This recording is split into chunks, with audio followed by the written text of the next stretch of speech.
Explanation शुरू करने से पहले अगर आपने पहला एपिसोड नहीं देखा है तो मैं लिंक डिस्क्रिप्शन और आई बटन में डाल दे रही हूँ, आप वो जरूर देखें। एपिसोड की शुरुआत सेओक्जो के फाइनल ट्रायल वाले दिन से होती है। मूचान भी उस समय कोर्ट में ही था। सेओक्जो कोर्ट को एड्रेस करके बोलता है, आज तक सिर्फ एक रीजन की वजह से मैंने खुद को कोर्ट में डिफेंड नहीं किया। बियोन वो मरना डिजर्व करता था। मुझे उसके पेरेंट्स के लिए बुरा लगता है क्योंकि मैंने उनके बेटे की जान ले ली, पर उस इंसान ने मेरी 8 साल की बच्ची के साथ इतनी भयंकर चीजें की और उसे मार भी दिया। गुस्सा मुझे इस बात का ज्यादा था कि वैसे मॉन्स्टर जैसे इंसान को इस देश ने इनोसेंट बना दिया। उस बेशरम आदमी ने तो अपने क्राइम्स तक एक्सेप्ट नहीं किए थे। पुलिस वालों ने तो अपनी परफॉर्मेंस के बारे में सोचकर उसे जाने दिया था। ये सब बोलता हुआ सेओक्जो अब काफी गुस्से में आ गया था और चिल्लाते हुए कहता है कि तुम सब जिसने विक्टिम को छोड़कर किलर का साथ दिया, तुम सब भी गिल्टी हो। सीन शिफ्ट होता है और हम जो ह्यून को देखते हैं, जो डॉग मास्क वाला पहला वीडियो मूचान को दिखाकर कहती है कि इसमें जो सेंटेंस यूज किया गया है वैसा ही सेंटेंस 8 साल पहले एक केस में यूज हुआ था, जब विक्टिम के फादर ने अपनी बेटी के किलर को मार दिया था। उस केस का ऑफिसर इंचार्ज मूचान ही था और विक्टिम का फादर सेओक्जो था। जो ह्यून पूरे कॉन्फिडेंस के साथ कहती है कि ये डॉग मास्क वाला आदमी सेओक्जो ही है। जो ह्यून की बात सुनकर मूचान कहता है, ट्रायल के फाइनल स्टेटमेंट को सिर्फ उन लोगों ने सुना था जो वहाँ थे और मुझे वो हर कोई याद है जो वहाँ पे था, पर तुम तो वहाँ नहीं थी, फिर तुम्हें कैसे पता? जो ह्यून बताती है कि 2 साल पहले एक असेंबली वुमेन जिसका नाम मिन था, उसने एक हैकर को हायर किया था ताकि एक साइबर अटैक कर सके। हमारे पास सारे एविडेंस थे और बस हमें अरेस्ट करना था,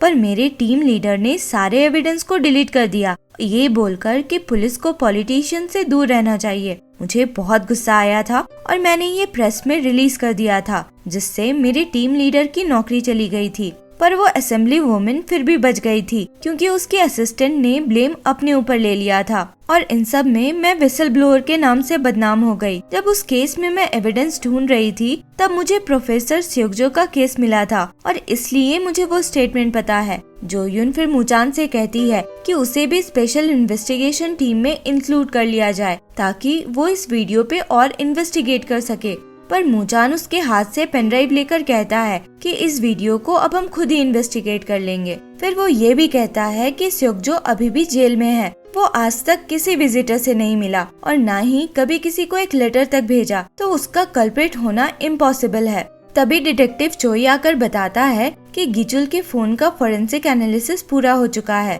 और उसमें से एक धमकी वाला मैसेज मिला है। मूचान फिर जो ह्यून को बाहर भेजकर डिटेक्टिव से बात करता है। डिटेक्टिव बताता है गिचुल का क्रिप्टो अकाउंट जो वो लोग सीज नहीं कर पाए थे, उसके मरने वाले दिन उस अकाउंट का सारा पैसा ऑनलाइन डोनेट कर दिया गया था एक ऐसे ऑर्गेनाइजेशन को जो सेक्सुअली असॉल्टेड बच्चों की हेल्प करता है। मूचान इस इंफॉर्मेशन को साइबर ब्यूरो भेजने को बोलता है और डिटेक्टिव से कहता है कि उन्हें ये भी बोले कि उस अकाउंट होल्डर को ट्रैक करे। फिर हम नेक्स्ट डे का सीन देखते हैं। जेल में सेओक्जो को सब प्रोफेसर कहकर बुलाते थे। एक कैदी आकर उसे बताता है कि उसका एग्जाम क्लियर हो गया है, तो 2 महीने बाद जब वो जेल से निकलेगा तो कॉलेज में एडमिशन ले लेगा। वो सेओक्जो को थैंक यू बोलकर कहता है कि आपकी हेल्प की वजह से ही ये हो पा रहा है। सेओक्जो कहता है कि मैंने तो बस थोड़ा सपोर्ट किया, मेहनत तो तुमने ही किया है। दूसरी तरफ हम जो ह्यून को देखते हैं। उसका टीम लीडर आकर उसे बताता है कि मूचान की टीम को एडिशनल सपोर्ट चाहिए वीडियो इन्वेस्टिगेट करने के लिए, इसलिए उसे स्पेशल इन्वेस्टिगेशन टीम ज्वाइन करने के लिए भेजा जा रहा है। ये जानकर जो ह्यून एकदम खुश हो जाती है।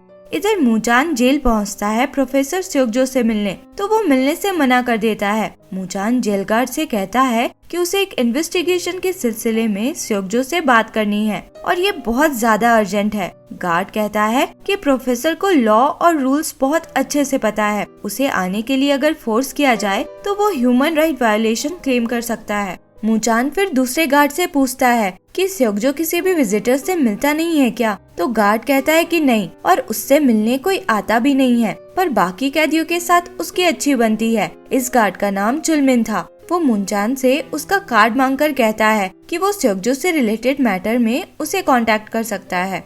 मूचान जेल से निकलता है तो डिटेक्टिव चोई उसे कॉल करके बताता है कि वो लोग उस वेटर को क्वेश्चन करने जा रहे हैं जिसने गीचुल को आखिरी बार देखा था। जोदान फिर बात कंटिन्यू करके कहता है कि उस वेटर का ऑनलाइन यूजर नेम है वन शॉट वन किल और ये वेटर कोई अच्छा इंसान नहीं है। वो लड़कियों के बाथरूम में कैमरा लगाकर फोटोज और वीडियोस ऑनलाइन अपलोड करता है। मूचान कहता है कि वो भी वहाँ पहुँचेगा। फिर जोदान को बताता है कि जोयुन भी उनकी टीम ज्वाइन कर रही है। जोदान ये जानकर खुश हो जाता है। डिटेक्टिव चोई जाकर उस वेटर से मिलता है और वहाँ की सीसीटीवी फुटेज भी चेक करता है, पर कुछ यूजफुल पता नहीं चलता। वो फिर वेटर से कहता है कि गीचुल ने यहीं से अपनी वाइफ को आखिरी बार कॉल किया था और पूछता है कि उसने कुछ सुना था क्या, तो वेटर मना कर देता है। तभी मूचान वहाँ आता है और वेटर से पूछता है कि तुमने कैब कैसे बुलाया था, किसी ऐप से या कॉल करके। वेटर कहता है कि हम बाहर निकले थे तो कैब हमारा वेट कर रहा था। मूचान को उसकी बात पे भरोसा नहीं होता। वो डिटेक्टिव चोई को बाहर भेजकर वेटर की धुलाई करता है और कहता है कि इलीगल वीडियोस तो तुम अपलोड करते ही हो, अब तुम मर्डर में भी किसी का साथ दे रहे हो। वेटर ऐसा नाटक करने लगता है कि वो कुछ सुन ही नहीं पा रहा हो। मूचान समझ जाता है कि इस वेटर पे मारने वाला अप्रोच काम नहीं करेगा, तो वो अपने पॉकेट से एक पैसों का बैग निकालता है जो शायद इस वेटर का ही था और उसके सामने नोट्स चलाने लगता है। अब तो ये वेटर एकदम हेल्पफुल हो जाता है और उस कैब ड्राइवर का बिजनेस कार्ड देता है। फिर हम जोयुन और जोदान को देखते हैं जो डॉगमास वाला ब्रॉडकास्ट ट्रेस करते हुए एक कैफे पहुंचते हैं। वहां उन्हें वही वायरस मिलता है जो जोयुन की बहन मिन के लैपटॉप में भी था। जोदान बताता है कि इस जगह के सारे कंप्यूटर्स एक सेंट्रल सर्वर से ऑपरेट होते हैं। जोयुन फिर चेक करती है तो ये कंफर्म होता है कि मिन ने अपना अकाउंट इस कैफे में लॉगिन किया था। फिर हम मिन को देखते हैं। उसके लैपटॉप में एक नोटिफिकेशन आता है कि उसका अकाउंट किसी दूसरे डिवाइस में भी लॉग्ड है। फिर अचानक से उसका लैपटॉप करप्ट हो जाता है। इधर जोयुन को वो आईपी एड्रेस मिल जाता है जिससे सब शुरू हुआ था। वो किसी को कॉल करके उस आईपी एड्रेस के होल्डर के डिटेल्स पता करने को बोलती है। दूसरी तरफ मूचान डिटेक्टिव चोई के साथ उस कैब ड्राइवर से मिलने पहुंचता है। ड्राइवर बताता है कि गीचुल ने सब्स्टिट्यूट ड्राइवर के लिए उसे कॉल किया था और उसने ही उसे ड्रॉप किया। फ्लैशबैक सीन में हम देखते हैं कि गीचुल को अपने कैब में बिठाने के बाद ड्राइवर ने वेटर को अपना कार्ड दिया था। ड्राइवर मूचान को बताता है कि जिस कार से उसने गीचुल को पिक किया था वो उसकी अपनी कार नहीं थी। उसे एक नंबर से मैसेज आया था जिसमें एक एड्रेस और कार का नंबर प्लेट था। उसने तो बस उस एड्रेस से कार लेकर गीचुल को पिक किया और फिर उसी एड्रेस पे उसे ड्रॉप भी कर दिया था। मूचान कार की प्लेट नंबर से पता लगाता है तो वो कार एक जंकयार्ड में था। मूचान जब तक वहाँ पहुँचता उस कार को क्रश किया जा चुका था, तो अब वो किसी काम का नहीं था। फिर हम जोयुन और जोदान को देखते हैं जो आईपी एड्रेस ट्रैक करते हुए एक जगह पे पहुंचते हैं जो गीचुल का ही अड्डा था। मतलब डॉगमास जिसने गीचुल को मारा था उसने गीचुल के ही अड्डे में किलिंग बोर्ड का प्रैक्टिस रन किया था। तभी वहाँ मूचान और बाकी डिटेक्टिव्स भी पहुँचते हैं। अंदर जाकर जोयुन वहाँ के कंप्यूटर की लॉग हिस्ट्री चेक करती है तो पता चलता है कि डॉगमास ने यहाँ का सर्वर गीचुल के रिलीज होने के 1 महीने पहले यूज किया था। वो सारे डेटा को कलेक्ट करके कहती है कि इसे ऑफिस में एनालाइज करेगी। नेक्स्ट सीन में हम देखते हैं कि 15 तारीख आने में अब बस कुछ दिन ही बचे थे। 15 तारीख वो दिन था जब दूसरा किलिंग वोट होने वाला था। मूचान जोयुन से पूछता है कि कुछ पता चला कि वो मैसेजेस कहाँ से भेजे गए थे, तो जोयुन कहती है कि उसने सारे टेलीकम्युनिकेशन कंपनीज में पता किया पर कोई भी हैक नहीं हुआ था। वो ये भी कहती है कि उसने टेस्ट वीडियो एनालिसिस टीम को भेजा था पर उन्हें भी कुछ नहीं मिला। जोयुन फिर मूचान को एक पोस्ट दिखाती है और बताती है कि उसे एक ऑनलाइन मैसेज बोर्ड में ये मिला है जो उसी जेल के गार्ड्स यूज करते हैं। पोस्ट में लिखा था कि गीचुल को कुछ कैदियों ने पैसों के लिए बहुत मारा। जोयुन कहती है कि अजीब बात ये है कि मारा गीचुल को गया था तो उसे क्यों सॉलिटरी कन्फाइनमेंट में बंद किया गया, वैसा तो पनिश करने के लिए किया जाता है। वो कहती है कि हमें वहाँ के कैदियों से पूछताछ करनी चाहिए।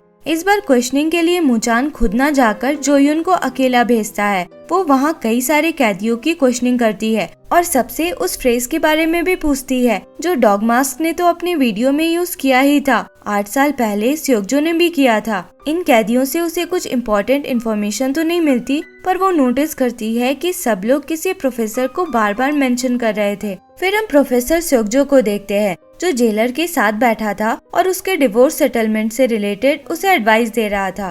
तभी वहाँ एक दूसरा गार्ड आकर बताता है कि पुलिस इंटरव्यू ऑलमोस्ट ओवर हो चुका है। वो बताता है कि वो बहुत सारे क्वेश्चंस पूछ रही थी पर कुछ वैसा सीरियस नहीं था। वो उस फ्रेज को भी मेंशन करता है और कहता है कि वो सबसे पूछ रही थी कि किसी को उस फ्रेज के बारे में कुछ पता है क्या। फ्रेज सुनकर सेokjo को थोड़ा इंटरेस्ट आता है और वो जोयुन से मिलने पहुंचता है। जोयुन कहती है, मैं आई तो हूँ गिजुल के केस से रिलेटेड क्वेश्चंस पूछने, पर मैं तुमसे कुछ और पूछना चाहती हूँ। जोयुन पूछती है कि तुम्हें किलिंग वोट के बारे में कुछ पता है, तो सेokjo कहता है कि हाँ, मैं हर दिन न्यूज़पेपर पढ़ता हूँ। जोयुन कहती है, जिस फ्रेज को किलर ने यूज किया वो बोलने वाला वो पहला इंसान नहीं है। तुमने वो फ्रेज 8 साल पहले बोला था, मतलब किलर किसी तरह से तुमसे रिलेटेड है। तुमने जब ये फ्रेज कोर्ट में बोला था तब वहाँ बहुत गिने चुने लोग ही थे, तो किलर उनमें से ही कोई हो सकता है। सेokjo कहता है कि अगर तुम किलर को नहीं ढूंढ पा रही हो तो तुम्हें पहले विक्टिम को ढूंढना चाहिए। किलर ने खुद अपने अगले क्राइम का डेट अनाउंस किया हुआ है,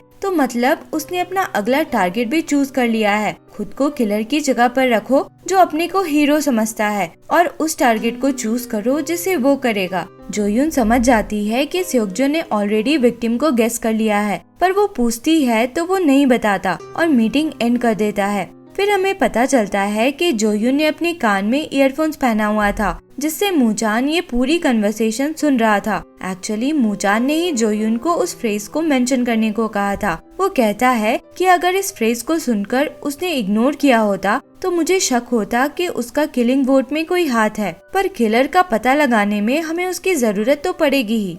नेक्स्ट सीन में हम मिन के टीचर मिन्सू को देखते हैं, जो चैट बॉक्स में कमेंट करता है कि प्लान वही है ना, तो उधर से रिप्लाई आता है कि चिंता मत करो और पैसे भेज दो। इस पे ये रिप्लाई करता है कि आधा मैं काम पूरा होने के बाद भेजूंगा। तभी अचानक से मिन्सू को कुछ होने लगता है और वो जोर जोर से सांस लेने लगता है। एक लेडी उसके पास दौड़ती हुई आती है और उसे ऑक्सीजन मास्क लगाती है। ये लेडी कोई और नहीं बल्कि असेंबली वुमेन मिन ही थी। फिर हम जोयुन और जोदान को देखते हैं, जो अगले विक्टिम को ढूंढने में लगे हुए थे। जोयुन ने बहुत से लोगों का डेटा कलेक्ट किया हुआ था, जिनका क्रिमिनल रिकॉर्ड्स और ट्रायल वर्डिक्ट गिजुल के सिमिलर था, मतलब वो सारे लोग मरना डिजर्व करते थे। जोयुन कहती है कि अगर डॉग मास्क इन लोगों में से किसी को चूज करता है तो वो लोग उसका पैटर्न समझ पाएंगे। उन डेटा में हम एक लड़की को भी देखते हैं जिसका नाम युनग्योंग था। उस पे इंश्योरेंस मर्डर का चार्ज था, पर एविडेंस नहीं होने की वजह से उसे छोड़ दिया गया था। सीन शिफ्ट होता है और हम युनग्योंग को देखते हैं, जो अपने हस्बैंड के लिए खाना बना रही थी और ऊपर से वो उसमें कुछ मिला देती है। फिर वो अपने हस्बैंड के बच्चों को लेकर बाहर निकलती है, जो काफी डरे हुए से लग रहे थे। सिग्नल के पास वेट करते हुए वो जानबूझकर उन बच्चों को एक गाड़ी के आगे धक्का दे देती है और फिर गाड़ी वाले से लड़ने लगती है कि तुम कैसा ड्राइव करते हो, मेरे बच्चों को तो आज तुमने मार ही दिया था। फिर हम देखते हैं कि युनग्योंग बच्चों को एक गली में ले जाकर उन्हें डरा धमका रही थी। वो उन्हें मारने भी वाली थी, पर तभी कोई वहां पहुंचकर उसके सिर पर काला कपड़ा डालकर उसे किडनैप कर ले जाता है। दूसरी तरफ हम पुलिस स्टेशन का सीन देखते हैं। आज किलिंग वोट वाला दिन था, जिसकी वजह से सभी पुलिस वाले फुल अलर्ट में थे। साइबर टीम को सारे टेलीकम्युनिकेशन कंपनीज का कॉपरेशन था, ताकि जैसे ही किलिंग वोट का मैसेज सर्कुलेट हो वो लोग को उसका नंबर मिल जाए और नंबर से वो लोग उसका लोकेशन ट्रैक कर सके। फिर जैसे ही 10 बजता है, हर किसी के फोन में किलिंग वोट का मैसेज आता है, जिसमें एक वीडियो था। वीडियो में डॉग मास्क वाला आदमी सबको युनग्योंग की फोटो दिखाता है, जिसपे आज वोट होना था। युनग्योंग के बारे में वो बताता है कि जब वो अपने हस्बैंड के साथ ट्रिप पे थी तो उसके कार का एक्सीडेंट हो गया था। उसका हस्बैंड जो पैसेंजर सीट पे बैठा था उसकी डेथ हो गई और वो जो कार चला रही थी बच गई। अपने हस्बैंड के इंश्योरेंस से उसे 2.7 बिलियन वोन मिले थे और उसने ऐसी 3 बार शादी की और हर बार उसके हस्बैंड की डेथ हो जाती थी। हर हस्बैंड के डेथ के बाद उसे लगभग 2 बिलियन वोन इंश्योरेंस मिला था। इतना सब कोइंसिडेंस तो नहीं हो सकता। डॉग मास्क फिर कंटिन्यू करता है कि सबसे बड़ा रीजन जिसकी वजह से युनग्योंग मरना डिजर्व करती है ये है कि अब वो अपने करंट हस्बैंड के बच्चों का बार बार रोड एक्सीडेंट्स करवाकर इंश्योरेंस के पैसे ले रही है। वोटिंग ऑप्शन अब इनेबल हो जाता है, जिसके साथ टाइमर भी शुरू हो जाता है। इधर जोयुन ने युनग्योंग के सारे डिटेल्स निकाल लिए थे, उसका फोन ट्रैक करके लोकेशन भी निकाल लिया था। मूचान बाकी के कुछ पुलिस वालों के साथ उसी लोकेशन पे जाता है, पर वहाँ युनग्योंग नहीं मिलती। वो लोग आसपास के सारे एरिया में ढूंढने लगते हैं, और एक डिटेक्टिव को वो एक कार में रोती हुई मिलती है। डिटेक्टिव कार खोलने की कोशिश करता है तो वो रोक देती है और कहती है कि अगर कार थोड़ा भी मूव किया तो एक्सप्लोड कर जाएगा। मूचान आकर चेक करता है तो उसे पता चलता है कि बॉम्ब दरवाजे से लिंक नहीं है। तो वो दरवाजा खोलकर बॉम्ब की फोटो लेता है और उसे जूhyun को भेजता है। वो नोटिस करता है कि युनग्योंग का फोन बिजी है। वो जूhyun को कॉल करके कहता है कि शायद वो सब कुछ सुन रहा है। डिटेक्टिव चोई फिर मूचान को एक वीडियो भी दिखाता है जिसमें युनग्योंग ने अपने सारे क्राइम्स कन्फेस किए थे। जहाँ पे ये कार पार्क था वो एक रेसिडेंशियल एरिया था। तो मूचान जूhyun को इस एरिया के 10 मिनट के अंदर कोई खुली जगह ढूंढने को बोलता है ताकि एक्सप्लोजन होने पे डैमेज कम से कम हो। जूhyun को ध्यान आता है कि उस एरिया के पास उसकी बहन का स्कूल है जिसके ग्राउंड को अभी हाल में ही एक्सपैंड किया गया है। वो मूचान को बताती है तो वो कहता है कि वो वहाँ जाकर इवैक्यूएशन में हेल्प करे, जोदान उधर संभाल लेगा। मूचान फिर कार में युनग्योंग के साथ जाकर बैठता है और उसे ड्राइव करने को बोलता है। कार बहुत तेजी से स्कूल की तरफ बढ़ती है। जूhyun स्कूल पहुंचती है तो सारे स्टूडेंट्स इवैक्यूएट कर रहे थे। उनमें उसे मिन भी मिल जाती है। वो मिन को घर जाने को बोलकर खुद वहीं रुकती है। तब तक मूचान भी युनग्योंग के साथ स्कूल पहुंच गया था और कार को सीधे ग्राउंड में ले जाकर रोकता है। वो डिटेक्टिव चोई से कहता है कि किसी को भी कार के पास आने ना दे और खुद वो कार में ही रहने का डिसाइड करता है। टाइमर में अब 2 मिनट ही बचा था। मूचान कहता है, मुझे पता है कि तुम मुझे सुन सकते हो। अगर ये सच में गिल्टी है तो हम इसे फिर से ट्रायल में डाल सकते हैं। तो दूसरी तरफ से हंसने की आवाज आती है। मूचान कहता है, तुम्हें जस्टिस चाहिए ना, पर अगर आज मैं यहाँ इसके साथ मर गया तो वो कैसा जस्टिस होगा, और मैं इस कार से बाहर अकेला जाऊंगा नहीं, इसलिए बॉम्ब को रोको। उसी समय हम जूhyun को देखते हैं जो दौड़ती हुई कार की तरफ जा रही थी। अभी वो थोड़ी दूरी गई थी कि जोर का ब्लास्ट होता है और कार जलने लगता है। और इसी के साथ ये एपिसोड यहाँ खत्म होता है। आगे क्या हुआ इसके लिए मिलते हैं अगले वीडियो में। अगर एक्सप्लेनेशन पसंद आया हो तो लाइक, शेयर एंड सब्सक्राइब करें। Thank you for watching.